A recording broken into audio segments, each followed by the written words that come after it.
का उसको सीखेंगे। देखो अभी कल कंसेप्ट क्या था, बहुत सारे डेट्स थे, date of invoice, date of payment, उसमें से जो अर्लियर था वो हम लोगों का डेट और टाइम ऑफ सप्लाई था।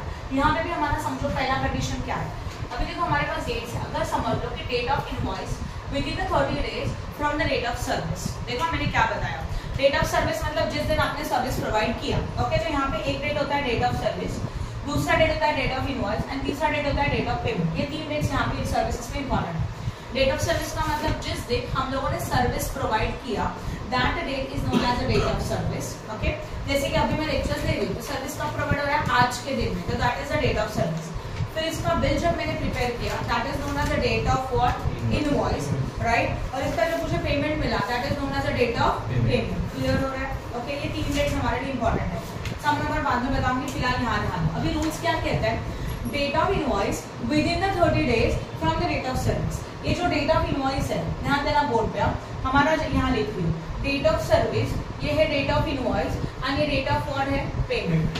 हम लोगों का जो डेट ऑफ इनवॉइस है ये विद इन 30 डेज है।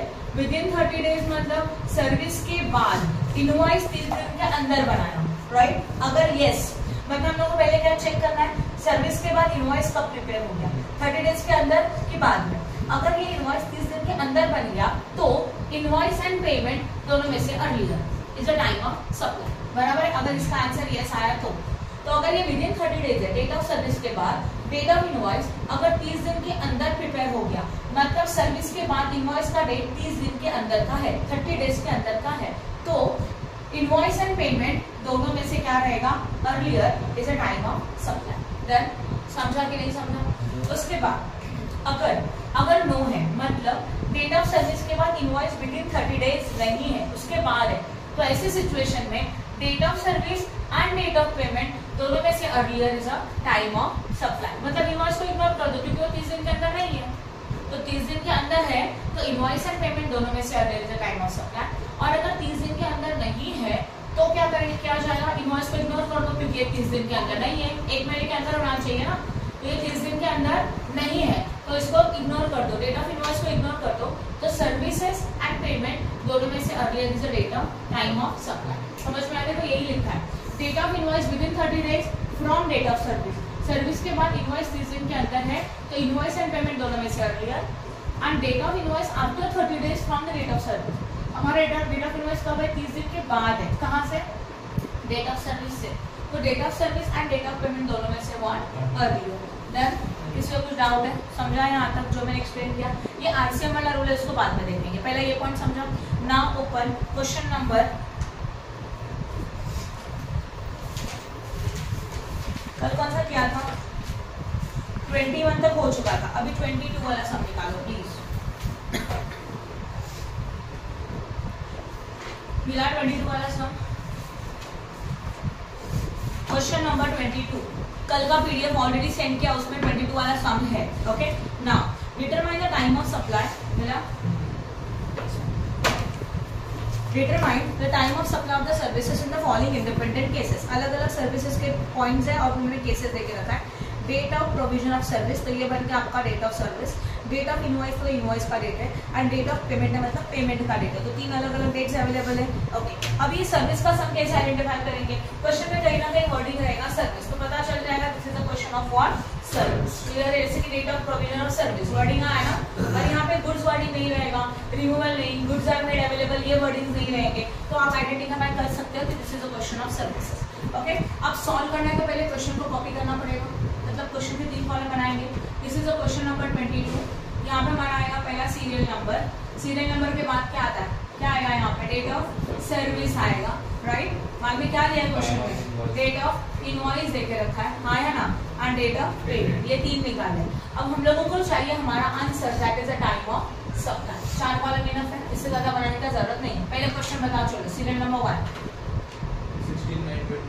16/9/22, उसका date of invoice 5, 10 and what, 22, उसके बाद 6, 10, 22, राइट, एंड बस खत्म, ये तो निकालना। अभी अपना रूल क्या कहता है, सर्विस के बाद इनवॉइस चेक करने का कब है, विद इन 30 डेज है कि नहीं है।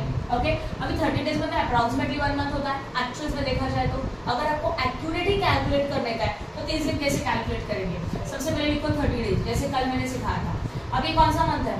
सितंबर मंथ है। सितंबर के रिमेनिंग डेज हम लोग माइनस करेंगे, वो कैसे निकालेंगे? सितंबर में कितने डेज होते हैं? 30 में से 16 गया, कितना मिला? 14 मिला। 14 गया, 30 में से 14 गया, अगेन कितना मिला? 16। सितंबर के बाद व्हाट? अक्टूबर, बराबर ना? तो नॉर्मली 30 डेज बोलेगा तो कितना मंथ होता है? 16। और हम लोग कितना कंसीडर करेंगे एक्चुअली? 17 अक्टूबर से पहले, मतलब अप टू 16 अक्टूबर, ये भी बोल सकते हो। तो 17 को छोड़ दो। अगर हमारा सर्विस के बाद का इनवॉइस देखो, डेट ऑफ सर्विस हमारा था 16 सितंबर, अगर उसके बाद हम लोगों का इनवॉइस 16 अक्टूबर से पहले है, ओके, तो we can say that within 30 days. पर आप तो इसको ओरली भी बता सकते हो, इसके लिए मंथ निकालने का, डेज निकालने का जरूरत नहीं है। कैसे करेंगे? 16 कौन सा है? सितंबर है ना, तो उसका आगे का क्या बन जाएगा? 16 नॉर्मली अक्टूबर। तो ये 16 अक्टूबर के पहले है कि नहीं है? अगर है तो विदिन 30 डेज हो गया। इफ यस, देखो यस रहेगा तो देखो सिंपल कंसेप्ट है, इसके बाद अगर 30 दिन के अंदर है तो इन दोनों में से अर्लियर, नहीं है तो इन दोनों में से अर्लियर, तो इसको छोड़ देने का। तो इन दोनों में से अर्लियर कौन आएगा? 5, 10, 22 हो गया, इजी है। आगे का बताओ, सेकेंड वाला point. 6, 10, 22 6, 10 and what? 22 then 5, 11, 22 then 21, 10, 22 then बस खत्म। अच्छा ठीक है, अभी क्या करेंगे बताओ? पहले इसके बाद ये 30 दिन के अंदर है क्या? चेक करो। हाँ है। 10 है, 11 है, 6 के पहले है, 6 के पहले है ना डेट? 6 से 10 के पहले का डेट आया तो है? नहीं आया तो नहीं, बराबर ना? तो अगर 6, 10 के पहले का डेट आया, 6, 10 नहीं, 6, 10 का नेक्स्ट डेट क्या होता है? 6, 11। 6, 11 के पहले आया तो है, अदरवाइज नहीं। 6, 11 आया तभी भी है। और अगर आपको कंफ्यूजन है तो 30 डेज ऐसे निकालेगा सीधा, समझ में आया? ओके, तो ये विदिन 30 डेज है, ध्यान दो। विदिन 30 डेज है तो इनवॉइस एंड पेमेंट दोनों में से अर्लियर, समझ में आया? सर्विस के बाद इनवॉइस 30 दिन के अंदर है, कैसे आइडेंटिफाई करेंगे? ये था 6 अक्टूबर, तो अभी माइंड में डेट बना दो 6 नवंबर। 6 नवंबर के पहले है? हाँ है, तो विदिन 30 डेज है। अगर विदिन 30 डेज है तो इन दोनों में से अर्लियर कौन आएगा? 21, 10, 2022 खत्म। थर्ड वाला पॉइंट बताओ। 23, 10, 22 26, 11, 22 30, 11, 22 30, 11, 22। अब ध्यान दो, 23, 10 के बाद 23, 11 तक होना चाहिए, है क्या विदिन 30 डेज? नहीं है। अगर विदिन 30 डेज नहीं तो इनवॉइस को छोड़ दो। बचा हुआ डेट कौन सा? सर्विसेज एंड पेमेंट दोनों में से अर्लियर क्या आता है? 23, 10, 22। मैम कॉलर है शाळा, कौन है फ्रेंड? शैला पोलकर। हाँ समझो, बाद में रहने दो, कट होने दो, बाद में बात कर, बाद में वापस चालू हो गया बस। Okay done. पॉइंट नंबर 3 हो गया। पॉइंट नंबर 4 बताओ प्लीज। 6, 10, 22 6, 10, 22 देन 16, 10, 22 16, 10, 22 1, 10, 22 1, 10 and 22 राइट ना? अभी 6, 10 मतलब कितना होना चाहिए? 6, 11 होना चाहिए ना? यहाँ ध्यान दो, सर्विस के बाद पेमेंट 6, 10 है, 6, 10 के मतलब एक महीना आगे मतलब कितना हो जाता है? 6, 11 6, 11 पकड़ो, 6, 11 तक हो गया तो है, तो ये 6, 11 के अंदर है? हाँ है, तो विदिन 30 डेज है। 30 डेज के अंदर है तो इनवॉइस एंड पेमेंट दोनों में से अर्लियर, इन दोनों में से अर्लियर 1, 10 and 1, 22 डन। समझा कि नहीं? उसके बाद 23 है कहीं पे? 22 है, सॉल्यूशन में चेक करो, क्वेश्चन में भी 22 ही है सब जगह पे, मैंने 22 ही लिखा है। Stop talking. पॉइंट नंबर 6, 5 बोलो। 8, 10, 22 8, 10, 22 10, 11, 22 10, 11, 22 16, 11, 22 16, 11, 22 ए राइट है। अब देखो 8, 10 मतलब क्या बन जाएगा दूसरा डेट ना? 8, 11 8, 11 के अंदर है कि नहीं है? लास्ट रो नहीं है। अगर नहीं है मतलब विदिन 30 डेज नहीं है। अगर विदिन 30 डेज नहीं है तो इसको छोड़ दो, फिर सर्विस एंड पेमेंट दोनों में से अर्लियर क्या बनेगा? 8, 10, 22 आगे का आप खुद कर सकते हैं। समझ में आया यहाँ तक? यस और नो? रूल्स क्लियर हो गया। सर्विस के बाद इनवॉइस 30 दिन के अंदर है तो इनवॉइस एंड पेमेंट उनमें से अर्लियर, नहीं है तो इनवॉइस को इग्नोर कर दो, सर्विस एंड पेमेंट दोनों में से earlier is the time of supply. तो नॉर्मली सर्विसेज के लिए ये पहला रूल हो गया। ओके, अब एक सेकेंड कैटेगरी आता है आरसीएम। आरसीएम का फुल फॉर्म मैंने कल बताया था, रिवर्स चार्जेस मैकेनिज्म। अभी आपको रिवर्स चार्जेस मैकेनिज्म का मीनिंग मैंने इसके पहले भी एक्सप्लेन किया था, बट और एक बार बता दूं। Reverse charges mechanism means what? See there are the two parties. Normally एक सप्लायर होता है, क्या होता है? रिसिपिएंट होता है। सप्लाई गुड सप्लाई करेगा, ध्यान दो। समझो इसने 1 लाख का गुड सप्लाई किया, तो 1 लाख के ऊपर से जीएसटी अप्लाई किया 10,000, टोटल कितना बन जाएगा? 1,10,000। तो सप्लायर बिल बनाएगा 1,10,000 का और रिसिपिएंट से पैसे लेगा जीएसटी के 10,000 और ये गवर्नमेंट को पे करेगा। This is a normal procedure जहाँ पे सप्लायर खुद जीएसटी पेड करता है गवर्नमेंट को, right? But in some situations recipient pay करेगा जीएसटी ना, दैट इज नोन एज क्या रिवर्स चार्जेस मैकेनिज्म। क्लियर हो रहा है? तो जिस सिचुएशन में ये जो अभी ये क्लियर हो गया सप्लायर वाला, ठीक है। अभी कुछ सिचुएशन में क्या हो जाएगा, ये सप्लायर ये रिसिपिएंट है, बिल बना 1 लाख का, राइट? बट इस 1 लाख के ऊपर जीएसटी कौन पेड करेगा? गवर्नमेंट को रिसिपिएंट पेड करेगा। तो that concept is known as reverse charges mechanism. Clear? और ये आपको आइडेंटिफाई करने का जरूरत नहीं है, आरसीएम वर्डिंग क्वेश्चन में होता है कंपल्सरी, गुड्स के लिए भी है, सर्विसेज के लिए। क्लियर हो गया? तो अगर सप्लाई ऑफ सर्विसेज में आरसीएम आया, रिवर्स चार्जेस मैकेनिज्म आया, तो इसमें हमारे पास क्या देखो, अर्लियर ऑफ। अर्लियर मतलब 3 डेट्स है, 1, 2 एंड 3। इन तीनों में से earlier is the time of supply. Clear? अब पहला वाला डेट क्या है? डेट ऑफ पेमेंट, पता है आपको, date of payment. Then date of debit in bank account, मतलब एक्चुअल में पैसा अकाउंट से डेबिट कब हुआ। डेट ऑफ पेमेंट मतलब मैंने सोचा मैंने पेमेंट किया, उसका डेट। एक्चुअल में अकाउंट से कब चला गया? वी आर द रिसिपिएंट ना, हम लोग टैक्स भरने वाले हैं, तो वो पर्सन को बोलते हैं रिसिपिएंट। तो हमारे पॉइंट ऑफ व्यू से सोचेंगे, हम लोगों ने डेट ऑफ पेमेंट क्या लिखा था? एक्चुअल में बैंक में से डेबिट कब हो गया, मतलब गया कब, वो डेट। एंड हमारा जो डेट ऑफ इनवॉइस है उसके बाद 60 डेज के बाद का डेट चाहिए। कितने डेज बाद का? 60 डेज। गुड्स में क्या था? 30 डेज था, याद है? रिवर्स चार्जिंग मैकेनिज्म के लिए अगर गुड्स वाला सप्लाई हो गया तो आपको 30 डेज बाद का डेट चाहिए, बट सर्विसेज के लिए आफ्टर 60 डेज का डेट चाहिए from the date of invoice. Date of invoice जो भी हमारे पास अवेलेबल है, उस इनवॉइस के बाद 60 डेज बाद का डेट चाहिए। क्लियर हो गया? तो इन तीनों में से earlier is a what? Time of supply. समझ में आया? किसी को कुछ डाउट है क्या? बोलो फटाफट, चलो करें। अभी कोई इसका बोल रहे हो ना? कौन सा बोल रहे हैं? कौन सा पॉइंट बता रहे हो? 31 डेज है ना अक्टूबर। हाँ, 31 डेज बराबर तो से 30 डेज आगे वो मैंने अप्रोक्सीमेट लिया ना। इसमें तुम लोगों को वो डेट चाहिए, इस 30 दिन के अंदर वाला, वो 30 डेज वाला डेट चाहिए क्या? नहीं। तो यहाँ पे आप लोग ओरली भी बता सकते हैं कि जैसे कि ये देखो, ये 23/10 है, ये 26/10 है, 11 है, मतलब क्या 23/10 के बाद अगर मैं सोचूं तो क्या आता है नॉर्मली? 23/11 आता है नॉर्मली।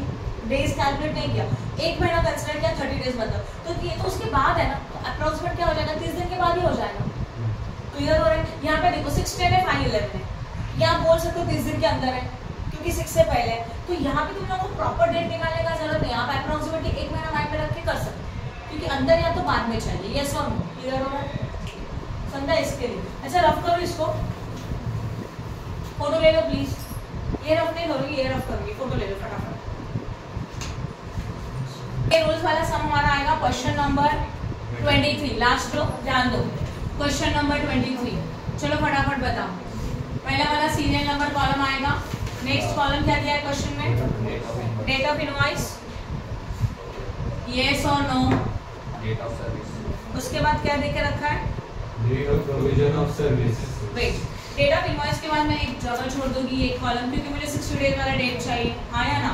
तो यहाँ पे लिखेंगे डेट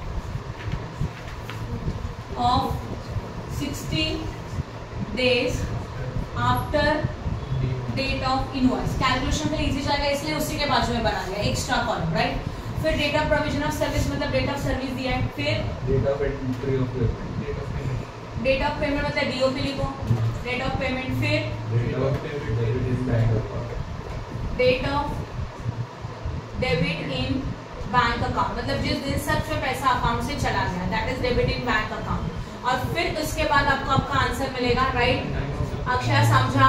टाइम ऑफ सप्लाई। बातें मत करो, चलो सम को स्टार्ट कर देते हैं। ध्यान दो, यहाँ पे आपको 60 डेज वाला कैलकुलेशन है, तो इसमें कंफ्यूजन हो सकता है, तो पूरा ध्यान यहीं पे होना चाहिए। बताओ फर्स्ट वाला 60, 11, 22, देन ये तो निकालने का है। 26, 11, 22 26, 11, 22, फिर डेट ऑफ पेमेंट 16/1/23, 16/1/23, फिर date of debit bank account 11/1/23, 11/1/23। बस यहाँ तक समझ में आया?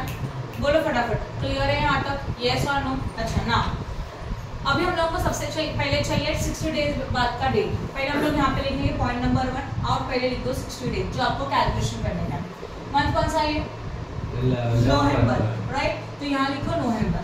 अब हम लोगों को नवंबर के रिमेनिंग डेज माइनस करना है। रिमेनिंग मतलब नवंबर में हो गया 30 दिन, इसमें से 16 डेज यहाँ पे आया, तो 30 - 16 कितना आता है? कितना आएगा? 30, सही है? 16 डेज, राइट है? समझा कि नहीं समझा? 30 नहीं आया, 14 आया। प्लीज कैलकुलेशन कैसे करो, बराबर है? 14 आया, तो 30 - 16 हो जाएगा, तो कितना आया? 40। ये नवंबर के रिमेनिंग डेज माइनस किए, करो भी माइनस। 60 - 14 कितना हो गया? 46। 46 ये रिमेनिंग डेज है। अभी किसी मंथ में 46 डे होता है क्या? नहीं, तो और आगे का मंथ भी माइनस करना पड़ेगा। नवंबर के बाद कौन सा मंथ माइनस करेंगे? दिसंबर। दिसंबर में कितने डेज होते हैं? 31। 46 - 31 कितना आता है? 15। 15 वैसा ही है। दिसंबर में आपका कौन सा मंथ है? ये जान। और आपको कौन सा डेट लेने का है? 16 जान, एक दिन आगे बोला था मैंने। तो अभी आपका 60 डेज के बाद का डेट आएगा 16 जान 23। आई होप नो डाउट, समझा कि नहीं? एक बार वापस बता रही हूँ, ठीक है? ध्यान दो, 60 डेज है, पहला कितना आएगा? 60 डेज में से हम लोग नवंबर के डेज माइनस करेंगे, राइट? नवंबर में टोटल 30 डेज होते हैं, उसमें से 16 नवंबर है, तो नवंबर में रिमेनिंग डेज मतलब 16 के आगे के डेज। इसके लिए 30 - 16 you got 14 days of November. 60 - 14 you got 46। ये कौन सा था? अभी ये कौन सा मंथ था? नवंबर। नवंबर के बाद नेक्स्ट मंथ दिसंबर। दिसंबर का पूरा महीना माइनस कर दिया, 31 डेज। अब कितना मिला? 15 जान। 15 जान का डेट होता है, मतलब 15 का डे होता है, तो ये दिसंबर के बाद का नेक्स्ट मंथ कौन सा? जान। तो डेट कौन सा आएगा? 15 जान। एंड इनके कैलकुलेशन में हम लोगों को हमेशा कौन सा डेट चाहिए? उसके आगे का, क्योंकि 60 डेज के बाद का डेट चाहिए। ओके, इसके फर्स्ट डेट और एक ऐड किया 16 जान। डन। अभी अपना रूल क्या कहता है? डेट ऑफ पेमेंट, डेबिट पे पैसा जब क्रेडिट डेबिट हुआ वो और 60 डेज, तीनों में से ये डेट ऑफ इनवॉइस के बाद 60 डेज वाला date, date of payment and date of debit in account, तीनों में से अर्लियर। तो चलो देखते हैं। 16/1, 16/1, 11/1 अर्लियर चाहिए। 11 हाँ 11 सॉरी 11/1 राइट है। ये पॉइंट में किसी को कुछ डाउट है क्या? ओके हाँ बोलो। नहीं आप एक दिन आगे लो, वो रूल है, आगे ही लेना चाहिए। समझा यहाँ तक? डेट ऑफ पेमेंट वगैरह एडवांस वगैरह नहीं, कुछ नहीं, वो सिर्फ गुड्स के लिए, और वो भी 2 कैटेगरी से। नेक्स्ट डेट्स बताओ प्लीज। 16, 11, 22 देन 13 हाँ सॉरी 13 देन 11/1/23 देन 10/22 ओके। अब 60 डेज का डेज निकालना है, ध्यान दो। सेकंड वाला आपको 60 डेज बाद का डेट चाहिए, तो मैंने पहले 60 डेज लिखा। मंथ कौन सा है? नवंबर। वेट, नवंबर, उसमें टोटल 30 डेज होते हैं, उसमें से 16 माइनस करेंगे, वी गॉट 14 डेज। वो माइनस करो, हम लोगों को मिलेगा 46, लास्ट रो 46। नवंबर के बाद क्या आएगा? दिसंबर। दिसंबर में 31 डेज होते हैं, 31 माइनस करो प्लीज, कितना मिलेगा? 15। अगेन ये कौन सा डेट आया? 15 जान, पर आपको कंसिडर करने का है 16 जान, राइट है? तो यहाँ पे आएगा 16 जान 23। अभी रूल के हिसाब से 60 डेज के बाद का date, date of payment and date of debit in account, तीनों में से अर्लियर कौन सा रहेगा? 10/1/23 हो गया, समझा? ओके, उसके बाद नेक्स्ट वाला बोलो, डेट्स क्या है? 16 to 23 then 12 to 23 12 to 23 11 to 23 17 to 23 17 to and 23। अब वापस आपको कौन सा डेट चाहिए? 60 डेज के बाद का डेट चाहिए, राइट? 12 to 23 ये 23 हाँ। अभी हम लोगों ने पहले लिखा 60 डेज। 60 डेज में देखो ये डेट कौन सा है? 16 फेब है, तो हम लोगों को कितना क्या माइनस करने का है, फेब में कितना डेज है टोटल 16 यहाँ पे लिखा है, तो टोटल 28 डेज होते हैं। 28 में से हम लोग माइनस करेंगे 16, तो कितना बनेगा 12, राइट है। अब 60 माइनस 12 48। अब इसमें से फेब हो गया, फेब के बाद कौन सा मंथ आता है, मार्च का कितना डेज 31, करो माइनस। मार्च के बाद अप्रैल, और आप क्या लिखेंगे 18 अप्रैल, राइट है। तो यहाँ पे आएगा 18 अप्रैल 23। अभी 18/4, 11/2 and 17/2 दोनों में से अर्लियर, तीनों में से अर्लियर व्हाट 11/2/23। आप खुद कर सकते हैं आगे के पॉइंट्स, बोलो। मैम इसमें वो सब नहीं है कि एडवांस इंटरेस्ट नहीं, कुछ नहीं, सिर्फ जो है कुछ भी नहीं, समझा। Stop. This is the last category of the time of supply का लास्ट टाइप है, सर्विसेज का भी ये लास्ट टाइप है। है क्या, इसमें चेक कर लेते हैं। सबसे पहले देखो वहाँ पे लिखा है, देखो इसमें दो पार्ट्स है, बोर्ड पे ध्यान देना प्लीज, 1 and 2, राइट। अभी इसमें कंसेप्ट है change in rate. Change in rate का मतलब क्या होता है ना कि एक रेट है, मतलब जैसे कि कोई भी सर्विसेज है उसका समझो रेट था 5%, okay, after particular period of time ये रेट चेंज हो गया, राइट। तो एक डेट आएगा ना जिस दिन रेट चेंज हो गया, तो उस डेट के बाद नया रेट था, उस डेट के पहले क्या था, ओल्ड रेट था। तो इस कैटेगरी में ये रूल अप्लाई होता है, चेंज इन रेट। क्या बताया मैंने, चेंज इन रेट, बराबर ना। तो चेंज इन रेट में सबसे पहले आता है DOS, before change in rate of tax. मतलब क्या, रेट ऑफ टैक्स चेंज करने के पहले या तो रेट ऑफ टैक्स चेंज होने के पहले अगर हमारा सर्विसेज है तो आपको पहले क्या देखना है, देखो हम लोगों के पास 3 डेट्स होते हैं, एक होता है डेट ऑफ सर्विस, दूसरा रहता है date of payment and date of what invoice. ये 3 डेट्स है, ओके। अगर समझ लो क्वेश्चन में दिया है कि पहला रेट 5% था, now this rate is change on 1 अप्रैल 2022। इस दिन को रेट चेंज हो गया और ये रेट बन गया 8%। तो this is your old rate and this one is which rate, new rate, सही है ना। ये अपना बना न्यू रेट, ये बना अपना old rate. And this date is very important, this date is known as a date on which the rate is change. इसको क्या बोला जाता है, ये ऐसा डेट है जिस दिन हमारा रेट क्या हो गया, चेंज हो गया, बराबर। यहाँ तक समझा, ये ऐसा डेट है, इस डेट को हमारा रेट क्या हो रहा है, चेंज हो रहा है। That rate is known as a, that date is known as a date of change in rate. Clear हो गया यहाँ तक, ओके। अब यहाँ ध्यान, सबसे पहले आपको करना क्या है ना, सर्विस पेमेंट और इनवॉइस इनका कंपैरिजन इसके साथ करो। सर्विस का डेट कब है, इसके बिफोर है कि इसके आफ्टर है, ये चेक करने का, ओके। पेमेंट कब है, बिफोर है कि आफ्टर है, एंड इनवॉइस भी कब है, बिफोर है कि आफ्टर है। तो जो डेट को रेट चेंज हुआ उसके साथ ये तीनों कंपेयर करो। फॉर एग्जाम्पल समझो डेट ऑफ इनवॉइस कब है, समझो डेट ऑफ इनवॉइस कब है, बिफोर। बिफोर मीन्स व्हाट, इस डेट के पहले इनवॉइस बना, बराबर ना। तो यहाँ पे जो डेट दिया है क्वेश्चन में वो इस डेट के पहले का है, मतलब डेट ऑफ इनवॉइस क्या बन जाएगा, बिफोर। समझो पेमेंट भी कब है, बिफोर, एंड समझो पेमेंट है आफ्टर, एंड इनवॉइस भी कब है, हो सकता है ना। समझा मैंने क्या बताया, ये केस नंबर 1 बताया, ओके। 1 का मैं आपको बता रही हूँ। अभी रूल क्या हो जाएगा, रूल ये कहता है इनवॉइस सर्विस कब था, तो इन दोनों में से जो बिफोर रहेगा ना वो आपका टाइम ऑफ सप्लाई रहेगा। बट इन दोनों में एक भी बिफोर है क्या, नहीं है, तो इन दोनों में से earlier is a time of supply. देखो यही रूल मैंने यहाँ लिखा है, डेट ऑफ सर्विस अगर बिफोर है, change in rate of tax, जिस दिन टैक्स चेंज हो गया उसके पहले आपका डेट ऑफ सर्विस था, तो डेट ऑफ सर्विस मेन कब था, बिफोर था। ये हमारे लिए इंपॉर्टेंट है।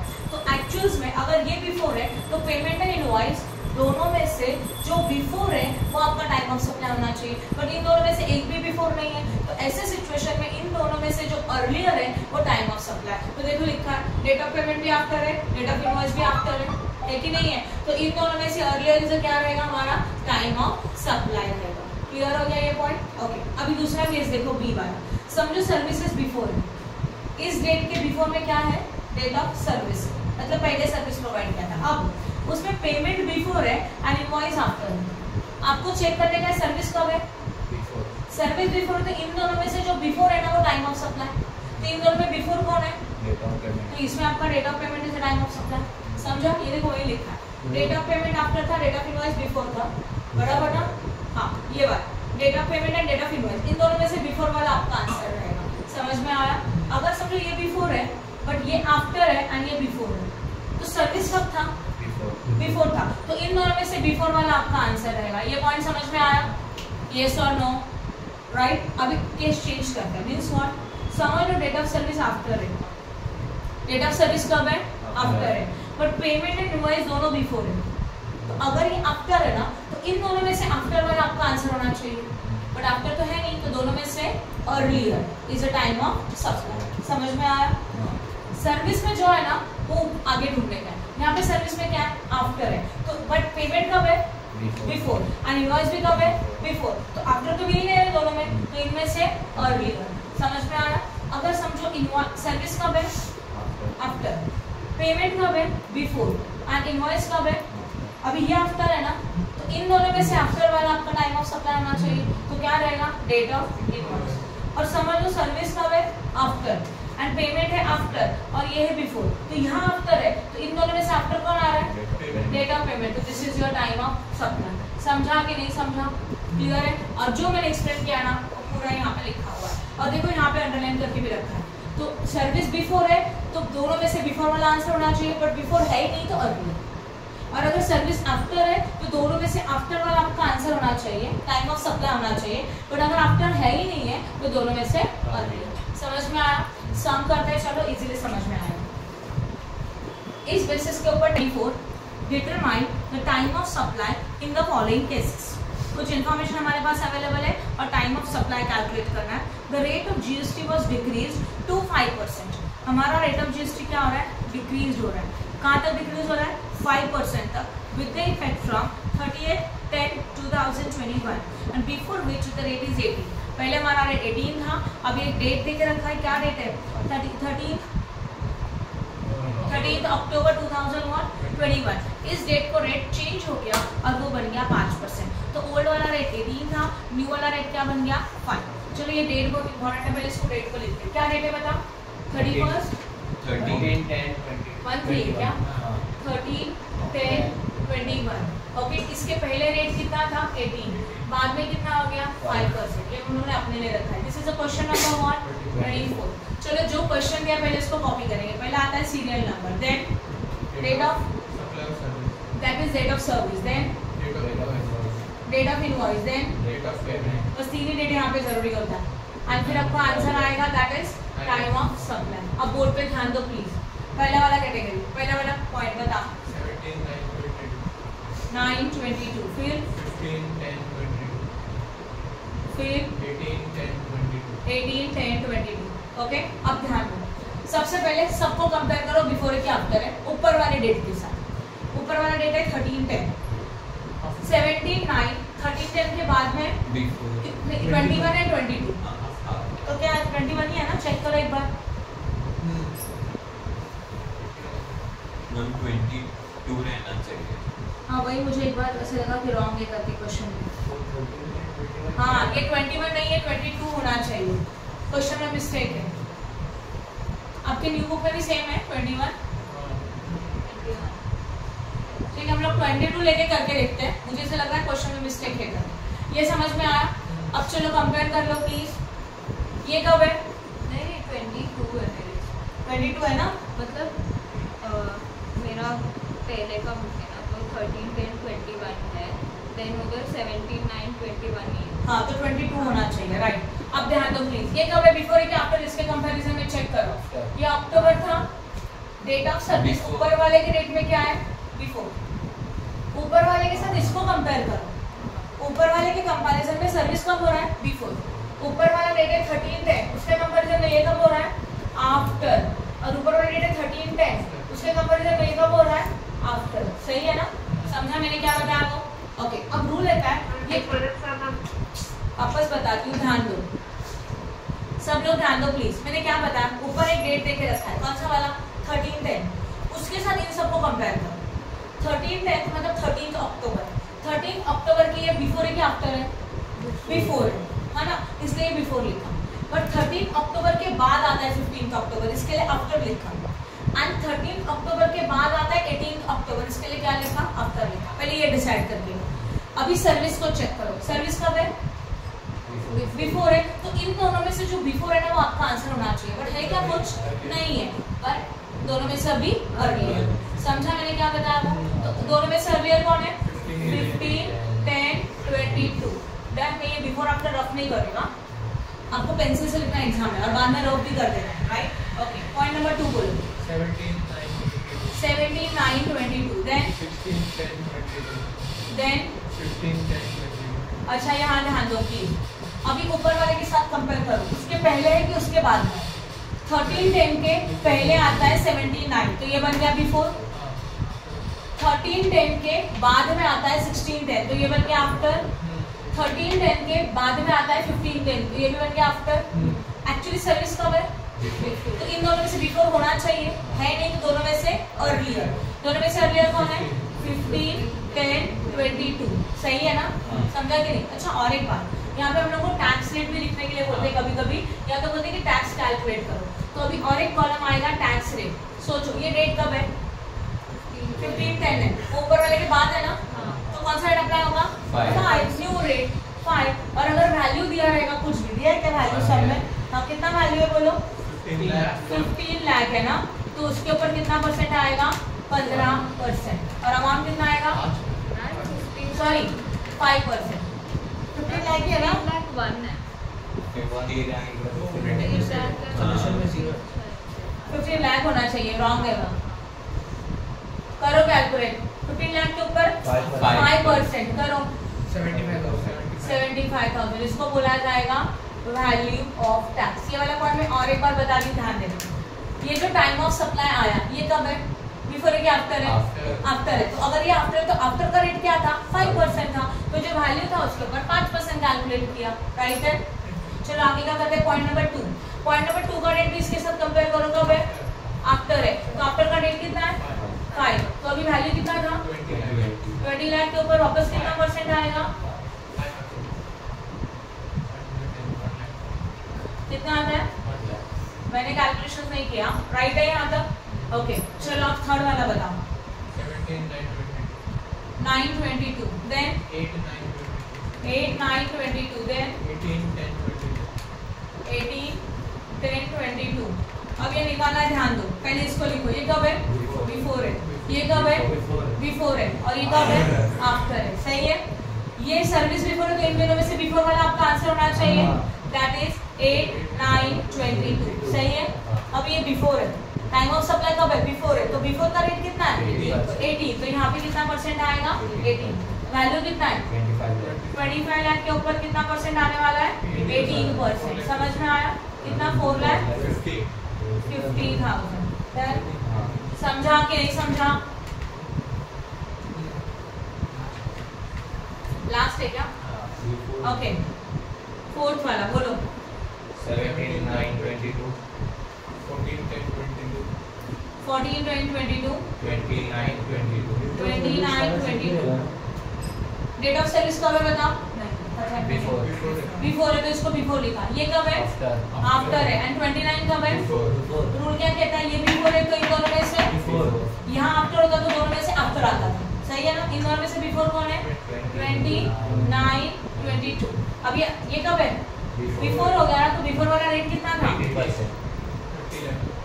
18% था, तो अमाउंट कितना है? 39 इंटू 5 लाख। समझा? क्लियर है सबको? ओके, एंड 25th वाला सम भी सिमिलर ऐसे ही पैटर्न में। क्वेश्चन को रीड कर रही हूँ, देखो एक बार, और फिर अगर सिमिलर सम है तो आप लोग खुद सॉल्व करेंगे, राइट ना?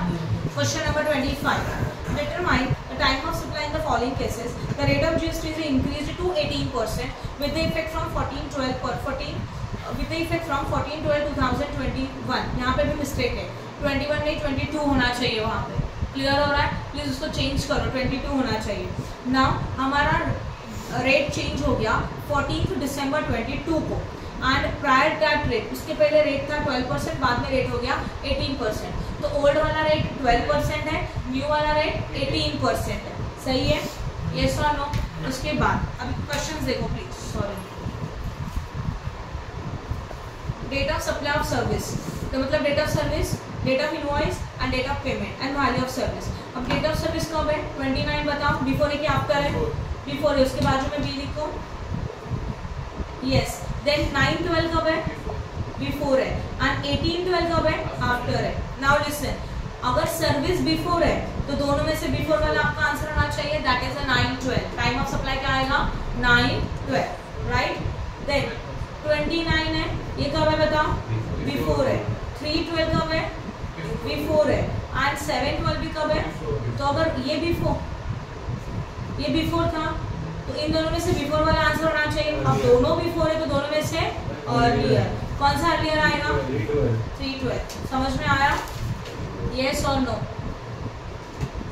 हम 29 का है ना, देखो ना अभी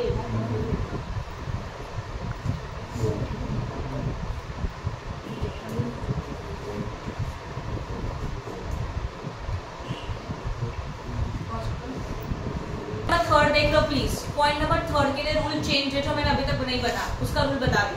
पॉइंट नंबर थर्ड में डेट है 29, 6-12 एंड 2-12। हाँ या ना? बताओ क्या क्या डेट्स है? 29 2012, देन 6-12। अच्छा डेट बताओ वापस से। 29 2022, फिर 6-12-22, ओके एंड 2-12-22। अभी ये बिफोर था और ये दोनों भी क्या हो गया? बिफोर आया। ये पहला सिचुएशन है, ये भी बिफोर है, ये भी बिफोर है, ये भी बिफोर है, राइट। तीनों सिमिलर है, तो ऐसे सिचुएशन में तीनों में से अर्लियर, तीनों में से अर्लियर कौन है फिर? 29। समझ में आया? अभी तक सिचुएशंस में क्या था? ये देखो, ये बिफोर था तो ये दोनों आफ्टर थे, इनमें का अर्लियर लिया। एक ये बिफोर तो एक बिफोर था, एक आफ्टर, तो दोनों में से बिफोर वाला लिया। और इनमें बट ऐसा सिचुएशन नहीं था, तीनों सेम है। जैसे कि ये बिफोर है तो ये दोनों भी बिफोर है, और ये आफ्टर है तो ये दोनों भी आफ्टर है। ऐसे सिचुएशन में तीनों में से अर्लियर, तो तीनों में से अर्लियर कौन आएगा? 29 2022। समझ में आया? नहीं, सेकंड वाले में वैसा नहीं है। हाँ, तो इन दोनों में से तीनों में से अर्लियर कौन है फिर? हाँ, 29 आएगा फिर, राइट है। समझा? थर्ड एंड सेकंड सिमिलर है। उसके बाद 29 फोर्थ वाला पॉइंट देखो, 29 बिफोर, 22-12 आफ्टर एंड 10-12। तो क्या करेंगे? बिफोर, तो इन दोनों में से बिफोर क्या आएगा? 10-12। समझा?